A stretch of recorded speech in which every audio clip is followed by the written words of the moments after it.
Сәлеметсіңдер ме оқушылар? Бүгін дүниетану пәнінен адам өмірінде табиғат жағдайының алатын орны деген тақырыпты өтеміз.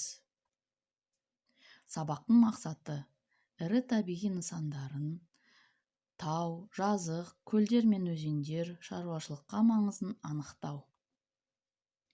Сен табиғаттағы жер бедерін картадан табуды үйренгің келе ме? Олай болса, балалар, алдарында Қазақстанның физикалық картасы берілген. Одан таулар мен жазықтарды, өзендер мен көлдерді көресіңдер.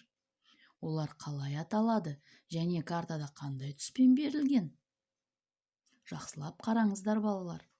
Әр жер әр түрлі түспен берілген. Жер бедері екіге бөлінеді: таулар және жазықтар.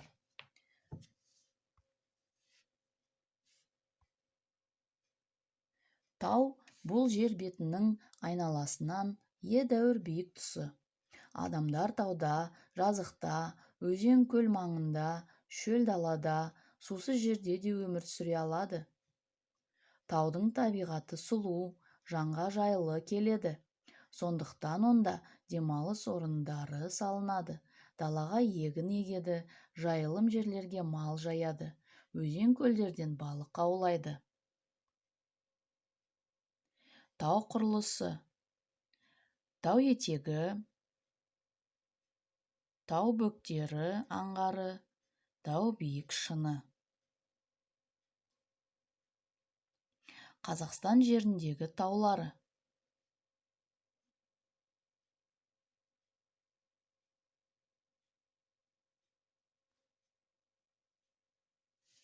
жазық бұл жер бетінің біркелкі тегіс болып келетін тұсы.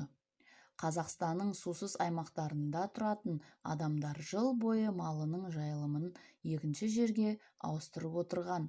Олар су табу үшін барған жерлерінде терең құдықтар қазған. Осылайша ата-бабаларымыз көшпелі мал шаруашылығымен айналысқан. Қазақстан жеріндегі жазық даласы. Міне, балалар, ата-бабаларымыз көшпелі мал шаруашылығымен айналысқан кездері.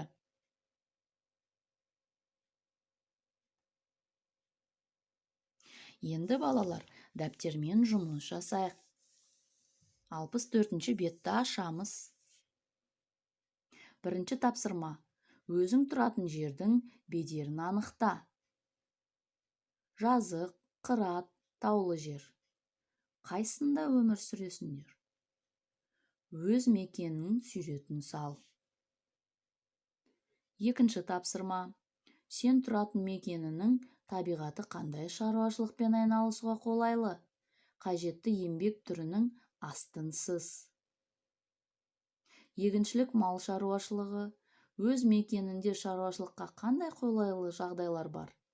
Қажетті сөздердің астынсыз. Мысалы, құнарлы топырақ, ылғалдың молдығы, қалың шөп. Өз мекеніңде шаруашылыққа қандай қолайсыздыққа мен қиындықтар бар? Қажетті сөздердің астынсыз. Мысалы, құрғақшылық, ұзаққа созылған қыс, ерте суықтың жүруі, көктайғақ. Тапсырманы мұқият орындаймыз, асықпаймыз, балалар.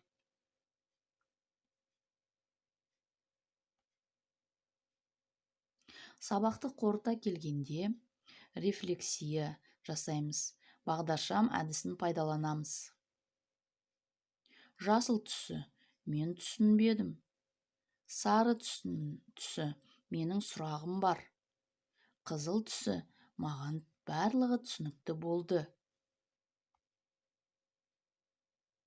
Үйге тапсырма: оқулықтан 81-83 бетті оқып, түсінік айтасыздар. Сұрақтарына жауап бересіздер.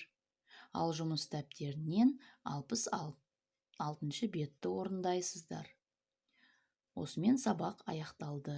Сұрақтарыңыз болса, WhatsApp арқылы сұрақтарыңызды қоя беруге болады.